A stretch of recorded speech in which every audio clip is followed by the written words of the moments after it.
Ultimately, your employer brand is built on your employees' personal brand. It's the stories that they're sharing and the content that they're creating that's building your employer brand strategy.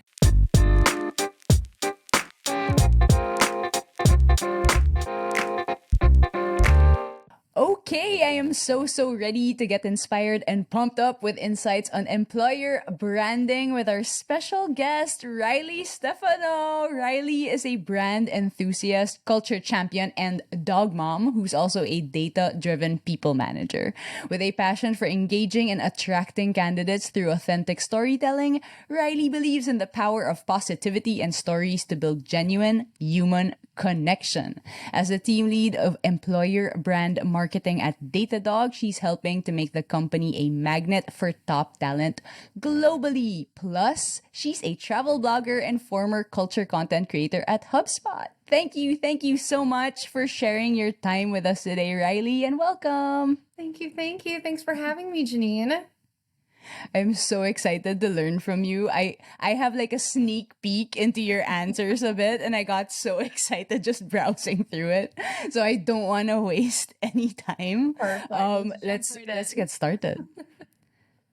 Okay, so how did your journey in employer branding start? Absolutely. So I feel like most people who end up in the employer brand space, I did not expect to end up in the employer brand space. It's a pretty niche, new kind of world within a marketing and recruiting scope. So I started as an English major in college. Everyone asks, did you want to be a teacher? I never wanted to be a teacher. I am not the best when it comes to patience with young children. That is why I have a dog instead of a child right now. But so I went from being an English major in college, I had the opportunity to both study abroad while I was in college and also after college work for a travel magazine in Scotland, which actually kind of gave me a start into understanding and really finding this passion for just different cultures and different communities and really understanding the way that people work and the way that they work in different environments and in different offices around the world.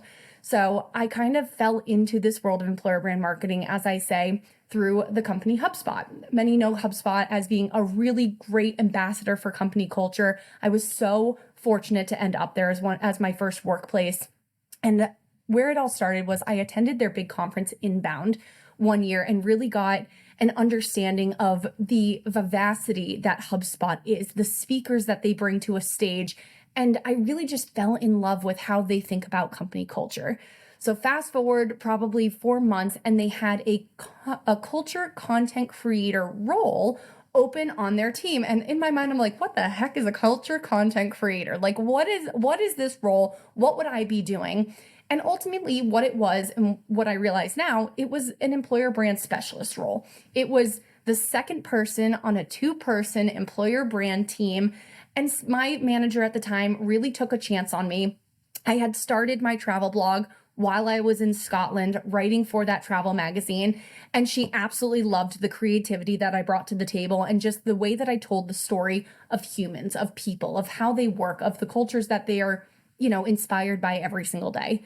So while I was at HubSpot, I learned all the ins and outs of employer brand, how to really tell a culture story through the lens of the people who matter most, the employees, right? The people who are doing the work, building the software, creating the marketing campaigns, whatever they're doing. And while at HubSpot, I touched everything from social media to workplace awards, employee reputation. So think of like Glassdoor as a perfect example.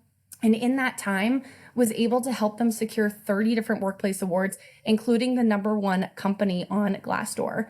Learned so much while I was there. And after 3 years, I had the opportunity to start again and build an employer brand strategy from scratch at my now company Datadog. Kind of fell into my lap. I became their first employer brand expert, really building an EB. I'll say EB because employer brand a lot of times is abbreviated to EB. So if you hear me say it throughout it, that's what I'm referring to. Got it. EB strategy from scratch. And I had loved building it so much at HubSpot that I wanted and was ready for this next challenge. I then was able to grow a team under me, which is so exciting. So now I am able to coach some amazing people around the world. I have people who sit in Paris, in Tokyo, in Denver, in Boston, and really they're helping me to bring the Datadog Life brand to life. And I've been so fortunate to just, be in the position that I am now. And I love this space. And I love just talking to people about the value of employer brand and how it really can help to just share and amplify the stories of the people within their companies. Okay, a quick follow-up question to that.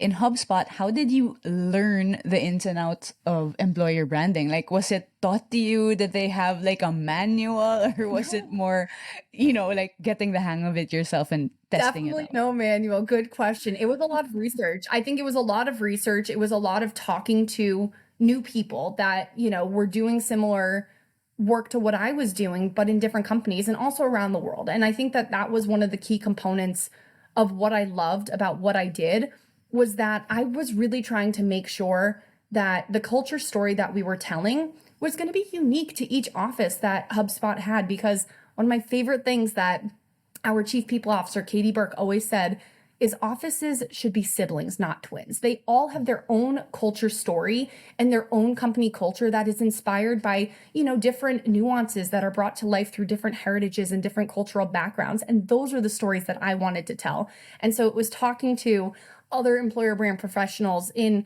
companies. Like I had the opportunity to go to Singapore and meet with some fantastic people at the company Grab, or people within the New York space, which has a very different fast-paced environment to something even like Boston where I sit out of. And so doing that research, it was a lot of flying by the seat of my pants, I'm not going to lie, to kind of learn this employer brand space, but also employer brand, 5 years ago isn't what it is today. There's been so much new discovery that has happened that I think has really positively impacted the way that employer brand can show up and make an impact and really have strong, just ultimate, growth on a company, both from a candidate lens, but also from a customer and even from a total company brand growth lens. I love how your like love for travel translated to Yep. even like your employer Absolutely. branding role. You get to travel and learn from. Okay, what's your favorite office that you've been to so far I have around the loved. world? Absolutely. So the one that surprised me the most was probably Singapore. It was one place that I had never in my life thought I would end up going to, and It's a I tiny dot on the fell map. in love. Oh my gosh, the food. I'm a foodie. So going to the hawker centers all around Singapore was absolutely incredible. I always have a soft spot for Dublin because I studied abroad in Ireland, so I've had a couple opportunities to go. And then for the first time ever this past summer, I had the chance to go to Paris, and I loved Paris instantly. It was like, the city of love, the city of romance, all these amazing people, beautiful language, great food. So everywhere I've been, I've just fallen in love with, and all the people that I get to meet along the way. It's what makes me love what I do because essentially I'm kind of the cheerleader of my company, is how I think of an employer brand professional, right? You're the first person who interacts with someone even before a recruiter gets on the phone, with a candidate. You're the one that's telling people what it is Right. that you love about your workplace and about your job. More about like making the employees the star a little bit later, but I just wanted to go through like what would you say is like the top benefit of employer branding for Mm, organizations just to get people's absolutely. buy-in to like invest in employer branding? 100%. I would say the biggest thing that an employer brand strategy does is it builds brand champions through your own people. That employee advocacy is so huge when it comes to even thinking about how you grow your brand as a business. Because ultimately, you could have 5 people on your marketing team, but you could have 5,000 employees that are brand Right. champions of yours that are untapped potential to help market your company, your business, and grow both, again, that customer base and that candidate base. So when you think about why invest in employer brand, it's really because your people are your biggest advocates. They're the ones that are going to be telling you or telling your customers why they should work with that product, with that business, with that corporation. They're the ones who are amplifying those stories. And also, happy customers want to work with happy candidates. They want to know that they're investing in a place that takes care of their people, that takes care of that company culture, and it's shown and told through the stories that employer brand strategies are bringing to life through the voices of the employee. Are you seeing that around the world, like, I don't know, there's more of an investment and an interest in employer branding and that the benefits cut through cultures, or is it more in the United States? I would say the United States is definitely where I've seen a lot of the momentum begin. I'm seeing, especially in these last few years, there's more, I think, appetite for employer brand than ever before, especially with, I think the first industry that really took advantage of an employer brand strategy was the tech industry, because we all know software engineers, you know who you are. You are hard to hire. They And are keep. them, enterprise sales professionals, anyone across sales. They are two of the hardest, most toughest, most sought after talent communities to really try and be hiring from. And in the tech space, it became really important for these companies to really educate their potential candidates about why that workplace, why come work here versus anywhere else in the entire world or in the country. But now we have the opportunity to work anywhere in the world with remote work, which has Right. totally put, turned employer brand on its head. So I will say, wow, the ball really got started in the US. That momentum to really highlight and showcase company culture, I think, has only become even more important in like EMEA and APAC because of the cultural differences that a lot of these companies want to show about, if you work for a global organization that has a US headquarter, how do they bring, their office in Tokyo, those cultures and traditions of the Japanese people to life, because they don't want to just be, a US globally headquartered company that's the only culture that people see. So I do think that it's really starting to trickle into, the entire world. And I'm really, really glad for that. And it makes it more colorful and more interesting, right? Like now, as an employer brand, you're like, oh, how can I use like that office and that culture and kind of bring Exactly. that into the content? And that brings us to storytelling, Mhm. which you mentioned in the very beginning is very important and was, I guess, key for you getting the job in the first place, right? So, what are some of your favorite concepts from storytelling and writing that you apply to employer branding? Yeah. I would say I love, love, love. I mean, when you think of like the content itself, right? So the content mediums and platforms, it's both long form and short form content. And it's all about how you tell the story in, I think, the right lens to make sure that it lands with the candidate. So you can write a blog post, but that blog post could also create social media posts that have a specific quote that kind of comes from it. There could be different market narratives are a big thing that we're working on as a team right now to build an employee value proposition, an EVP, that really brings to life these certain stories that we know are going to resonate with certain candidates.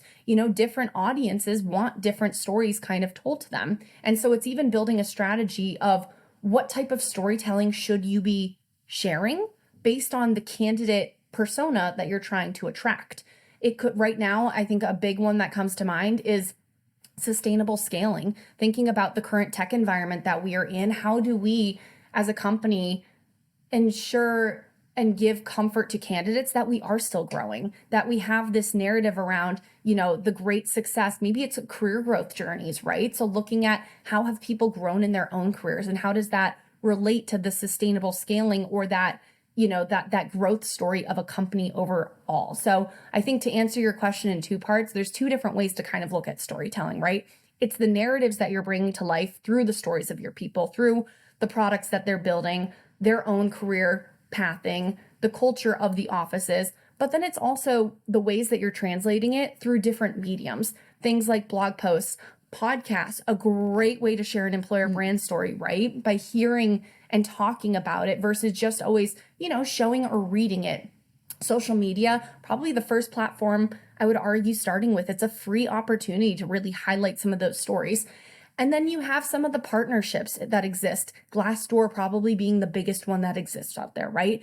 It's not a story that you necessarily can control as much, but it's one that you should really actively pay attention to because that's the place and space that your employees are being the most authentic and honestly themselves because they're sharing with you feedback on ways that, they're loving your company culture, but also ways that you could continue to work on and improve it because ultimately employer brand is as much a retention strategy in keeping great talent as it is an attraction strategy in hiring great candidates. Nice. I love that soundbite. We got that right there. But like on social media, since it's public, do you get any pushback from employees when you're gonna feature them? 100%. And I think that it's something that we're very conscious of, especially with GDPR, with, I think there's a lot of rules within, EMEA specifically versus some other countries or regions such as the US. So it's something we're very cognizant of. If we ever want to feature anyone, ask them, if there's a photo, for example, that was shared by an employee on LinkedIn, we make sure to try and figure out who's in that photo so that we can ask every individual, are you comfortable with us sharing this from our own social media channels or even our career site? A career site, arguably that other platform alongside social media and, Glassdoor that a candidate's going to come to. And so we want to make sure that anyone who's being featured, A, wants to be featured and wants to share that story and is comfortable in doing so, because we don't want to be just, amplifying voices who don't, want to be amplified, because really there's so many people within an organization who do want to share their story. And so how do we tap into and find those people? And there's a lot of ways that you can do that. I mean, working with your recruiters directly to figure out who's someone that they have recruited or hired that has a great story that would want to be shared or told. Working with your ERGs, working with some of the leaders across your employee resource groups to make sure too that the stories that you're amplifying are coming from diverse voices and from people of diverse backgrounds. So it's not that you're amplifying all of the same individual, but also on the flip side, you're not tokenizing anyone either, because that is so important in finding that balance, making sure that you're telling the stories of the people who want to be told, because then you build that thought leadership and you again build a lot of that employee advocacy naturally through those stories and through those people that are sharing those stories. Yeah, like from there, I think it's a good transition to talking about like authenticity, right? Because it's like, okay, like putting words in someone's mouth and just, like, can you sign off on this quote versus actually featuring them in a story and using their words. So what are your thoughts on authenticity in brand design?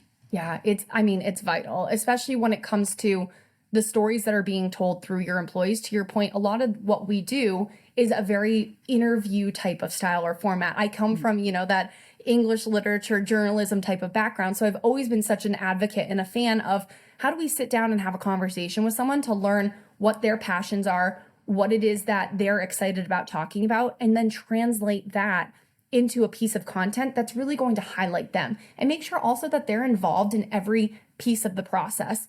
Now, that being said, of course, there's also a brand voice that we do have to follow as a company, right? And so it's finding, again, that balance between the story that you're trying to tell from an employee versus the brand that you do have as a company, and just making sure that that tone of voice is always present in the story that you're telling.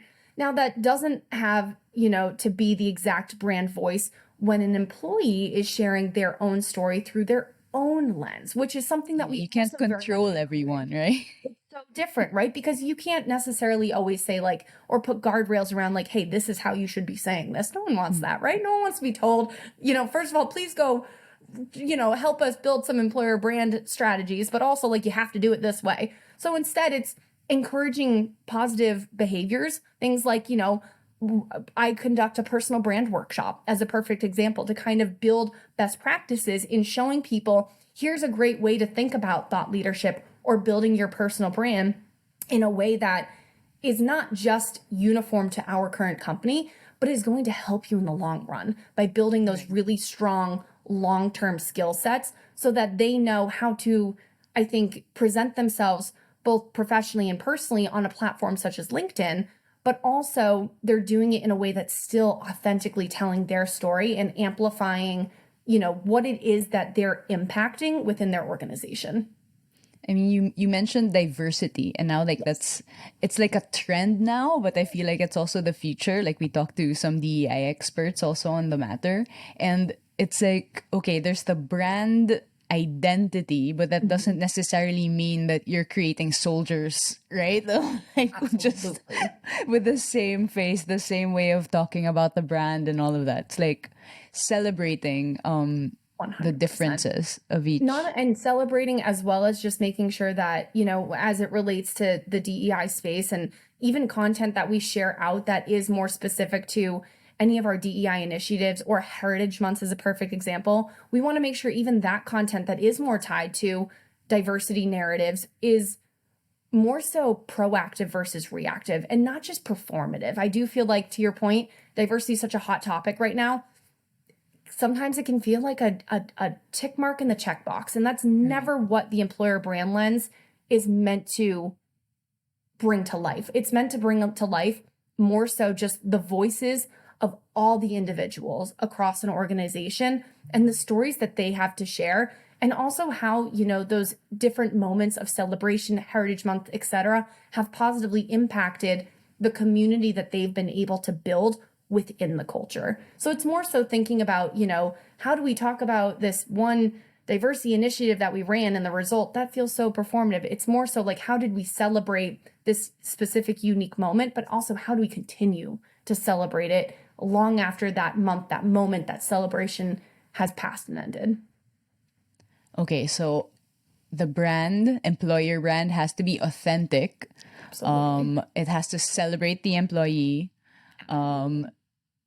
Let's talk about trust building now. I mean, like, okay, you can show authenticity, but some people see through it sometimes when it's not 100% authentic. So how do you get people to truly believe the content, I guess, and know that this is not just some, marketing campaign that's trying to get them to join the company? Absolutely. I think the first thing I'll caveat is that you are always going to have the people who question you. No matter what you do, no matter how authentic you think you're building an employer brand, you're always going to have the people who are hesitant and who don't necessarily always see it the way that you see it. And that's okay too. I think it's really focusing on the people who are really bought into what you're trying to build, because they're the ones who are going to be the brand champions. They're the ones who because you can know that you're building something authentic, but that doesn't always mean that that's what everyone else is going to see it either, right? It's very subjective. Employer brand, like English literature, it's so subjective. It's based on the person's perception of what you're trying to build, and that's going to be different if you're, in one area or department versus another. And that's why the narratives are so important too, and the specific narratives that you're trying to tell to the right candidates. But ultimately, that authenticity is vital in bringing to life the company culture and making sure that you're also attracting the right candidates through that authentic lens. I think a perfect example is everything going on in the world right now with remote work. There's so many companies who are moving back to this more office-centric hybrid culture, mine being one of them.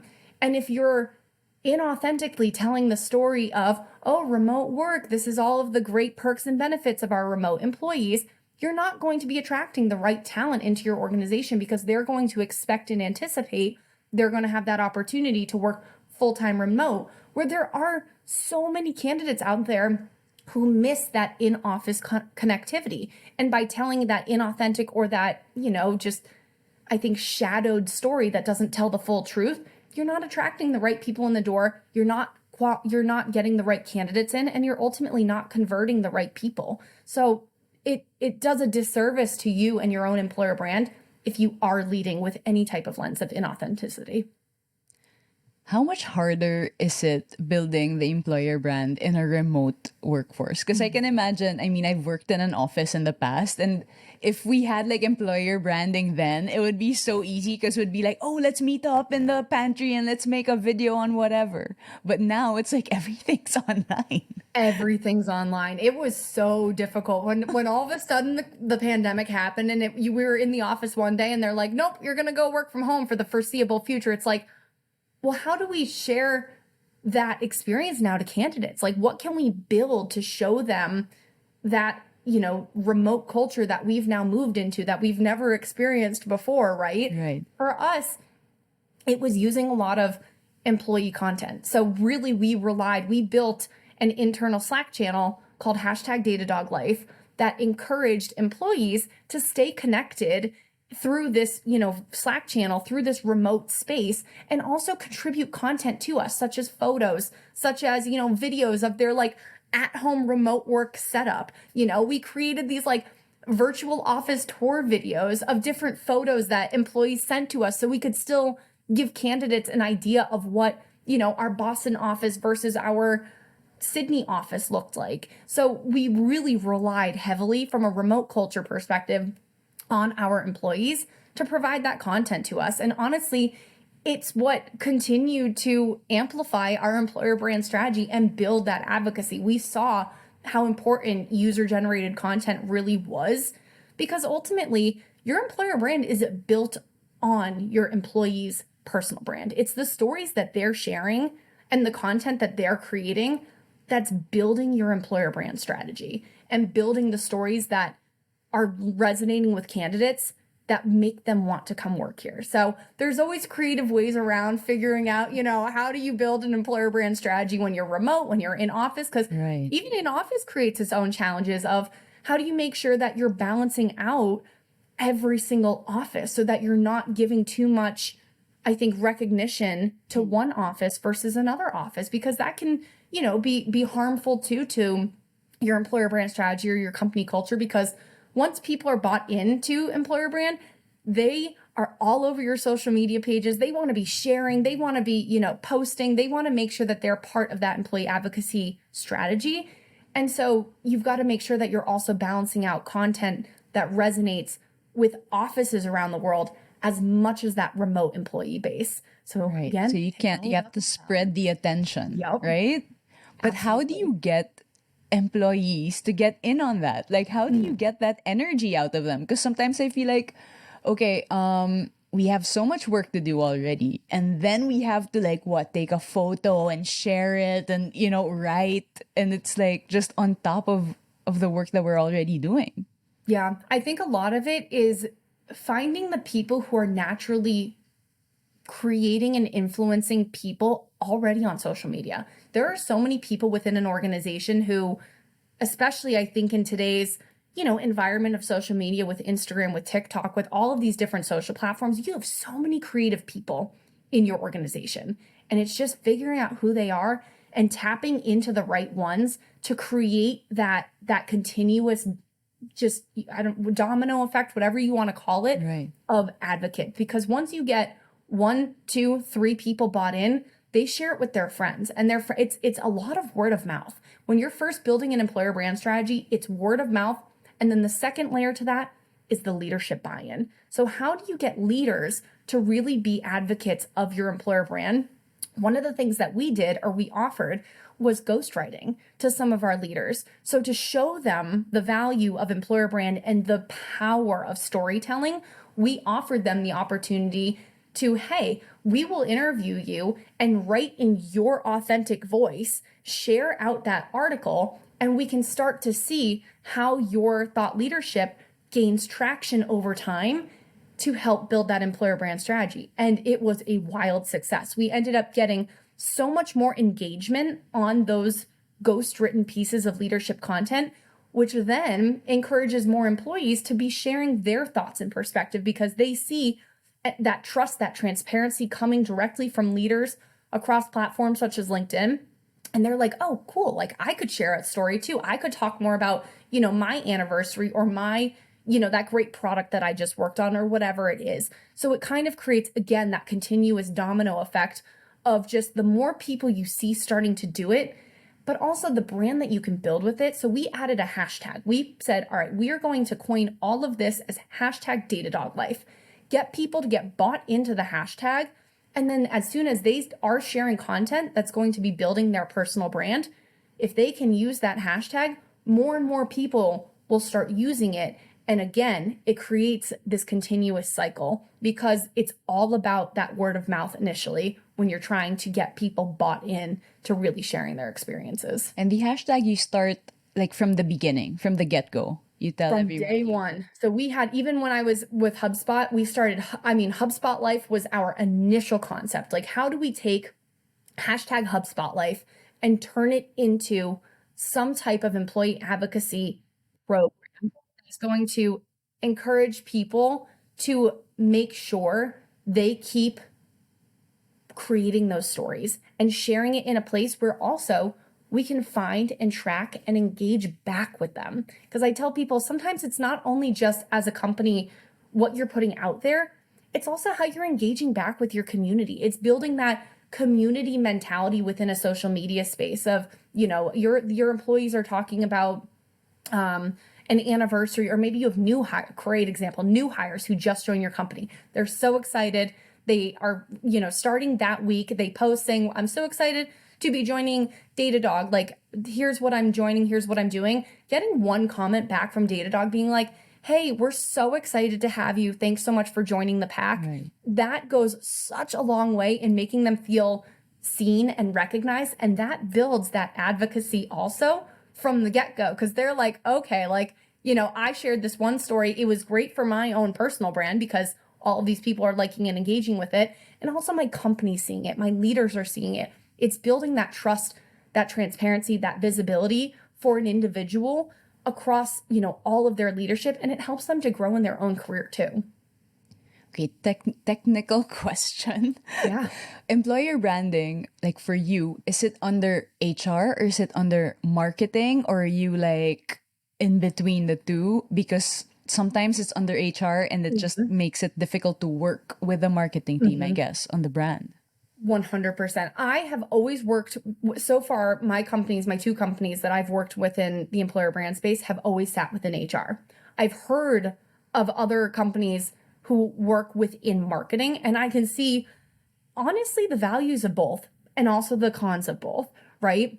When you work in an employer brand space within an HR world, you have so much more access to that company culture story because you see and hear and understand the things that, your internal employee engagement team is doing, your recruiters are doing, your employee resource groups and diversity teams are doing. You hear and see all of that. So the narratives almost come to you, I think, more organically. Right.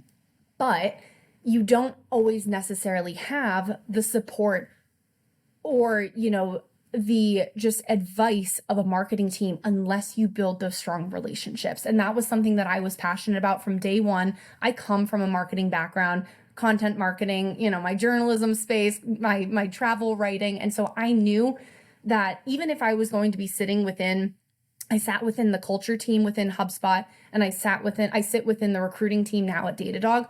I knew I needed to create those strong ties to the marketing team to be able to ensure that, again, our brand voice was the same as throughout the rest of the company, that everything from the logos to the designs to the, backgrounds that we were using were going to be uniform with what the company was using, because your employer brand is an extension of your company brand. If you have two or what feels like two totally separate brands, it's going to jar the candidate experience because they're going to be like, wait, I thought I was talking to Datadog. They're purple, not green. Like, where's this, Right. And so it's like, it gives them that The pause font for is a different. second. Yeah.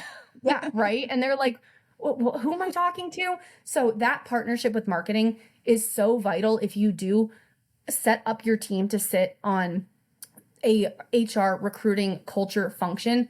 Create those partnerships is my best piece of advice. Find your advocates within those marketing teams to ensure that you can go to them for advice, for feedback, get them looped in on every step of the process, because they will feel encouraged and inspired by the work that you're doing also, and how that work can in turn directly impact your corporate marketing strategies and drive customers because of the positive employer brand content they're also seeing. Okay, now within HR, as the employer brand, do you find that you communicate the culture more? Like it is what it is and you communicate it, or do you have a hand in kind of designing the work culture? Absolutely. A little bit of both. I would say that within my previous company, it's a lot more of how are we telling the story of the culture. At the same time, though, I do think that your employer brand very much can help to steer the culture in the direction that employees want it to go. Because we also always know that culture is something that is adaptable. It's very much something that is created based on the employee experience.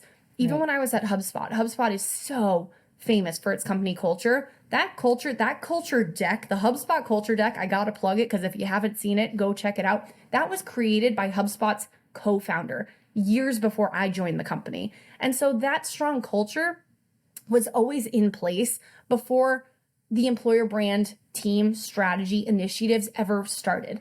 But like I said, the power of employer brand is that it has the opportunity to really show and highlight the things about a company culture that employees both love and also the things that they see areas of improvement. And I think the biggest telltale sign of that is your Glassdoor.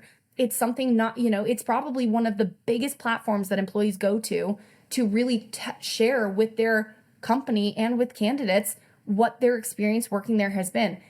There's good, bad, and ugly, it's not everyone's favorite platform. And it's something that I am passionate about because I do think that there's so much value that comes from hearing from the feedback of your employees. No one wants feedback to go down a black hole, right? They want to know that if they're taking the time to write that feedback on such a public forum, especially, if it's an initiative coming from the employer because workplace awards are coming up or whatever it is, that they're being heard. And so one of the things that we're passionate about as an organization at Datadog is making sure that we respond back to every single review that gets left on Glassdoor, on Blind, which is a big one for, the software engineering audience, and just making sure that employees feel heard, because it does really can help to adapt positively a company culture based on the feedback that you're getting from your employees. Okay, we're delving into the world of the negatives. So what's the biggest mistake anyone can ever make when it comes to EV? Yeah, I think one of the biggest mistakes that you can make is probably not getting enough eyes on something for a piece. Like, my biggest piece of advice would be test, test, test. Like, try an A/B test as much as you can to see and understand what works, because you're not going to be a success overnight. It definitely, even when I was at HubSpot, like, it took almost 3 years for us to build an employer brand strategy that was so strongly recognized. And now those HubSpot Life social channels, I like those little baby project of mine from years back. I'm like, they have almost like 40,000 followers. I'm like, it's amazing to see the magic that has happened. And I still communicate with so many members of that team. Like, the people are so incredible in the employer brand space. But I think that what I wish I had done differently in the beginning is test more. Figure out, like, what do people want to hear? What's going to resonate with them? But also don't try and take on too much. There is so much that you can build in employer brand. And I think one of my biggest mistakes by not testing was that I was trying to do too much. It was so almost reactive. The strategies that I was building was a recruiter would come to me and be like, hey, I'm having a hard time hiring for this job. What can we do? Or, hey, I want to go to this event. Can we go? Or, hey, like, I want to build this social campaign. Like, can you do it? And I'm like, instead, really think about what are 3 things that you can impact and build a roadmap, build a strategy of what within your scope can you positively impact. Maybe it's this quarter, maybe it's this year, and focus on those 3 OKRs, those 3 objective key results that you really want to drive, and make sure that you stick to them, because otherwise you could go any which direction in the world of employer brand and fall flat on your face because you're like, oh crap, that didn't work. Failure's okay. I am the biggest advocate of failure. That's how you learn. And that's why you test, because when you test, you iterate, you adapt, and you build a stronger strategy from it year after year after year. Okay, so we're in campaigns, we're in testing. How do you measure, like, whether it's a success or not? What are the common OKRs? Great question and a loaded question. It's tough. I will say, like, it has been one of my biggest struggles in the employer brand space is knowing how to and what to track. Because ultimately, what you want to see is an applicant or, a hire. Like, if you can get a hire from, the video that you put out there, the paid advertising, the blog post, the, whatever it is, phenomenal. But there's so much more that goes into employer brand beyond just that ultimate pipeline conversion, that ultimate lead that you get in the door. There is so much brand awareness and brand affinity that you are building with a community. And you can measure that through engagement metrics, right? Like how many people are you reaching? Think of like the typical marketing metrics that Right. you would think about in how you're measuring reach, how you're measuring engagement, how you're measuring likes, shares, clicks, click-through rate, cost per click. Those all tell a unique story in itself. And ultimately, how does that then feed into the engagement? So I think of it in almost a funnel format, right? You have awareness at the top. How are people being made aware of what you are building, what you are sharing, of your company, of your culture, of your employer brand? Then are they engaging with it, right? Are they actually interacting with the content that you're putting out there? Are they navigating to your career site? Do you see a spike in career site page view traffic? Do you see more unique users coming to your career site? Do you see more reviews getting left on your Glassdoor? All of those, I would consider those engagement metrics, right? And then ultimately, the bottom of the funnel, that conversion. How many applicants are you getting in the door? But also, are they quality applicants? At my current company, we look at quality applicants as anyone who applies and is moved into a recruiter phone interview. So anyone who gets on the phone with a recruiter, that is a qualified applicant because it's someone that we know, our recruiters want to have a conversation with. And so ultimately, we can't always impact that end all be all hire because there's so many steps that happen within recruiting that ultimately leads to that. But are we driving people in through that funnel, through making them aware, getting them engaged, and ultimately converting them into that qualified applicant to ensure that Datadog's the right fit or whatever company is the right fit for them as much as they might be the right fit for us? Okay, I'm taking up too much of your time, so I'm gonna narrow it down to the last two questions. One is really Perfect. quick. Favorite tech tools that help you strategize, plan, implement, measure employer branding? Absolutely. I would say some of the ones that we've been experimenting with now that I absolutely love, first and foremost, I have to shout out Canva. If you are someone who is brand new to design, you've not done much in the design space I love before, it is Canva a too. free, oh my God, it's amazing. It's a free, easy to use design tool that you can also create a lot of your own brand guidelines or branding within, which is the best part of Canva. So you can upload your entire employer brand toolkit or company Right. brand You toolkit. can have it You templated already. templatize it. It's like saves you time in the long run. Once you get it set up, once you get it organized, you can create all these amazing templates to push out on social media, to create, blog post headers, whatever it might be. So I definitely have to call out Canva. One great employee advocacy tool, if you're ever exploring employee advocacy, and this is for someone probably who's matured their employer brand strategy slightly, great platform called Disseminate. It's something that we're actually looking into and testing right now. And it's beyond employer brand for any type of corporate marketing brand, even.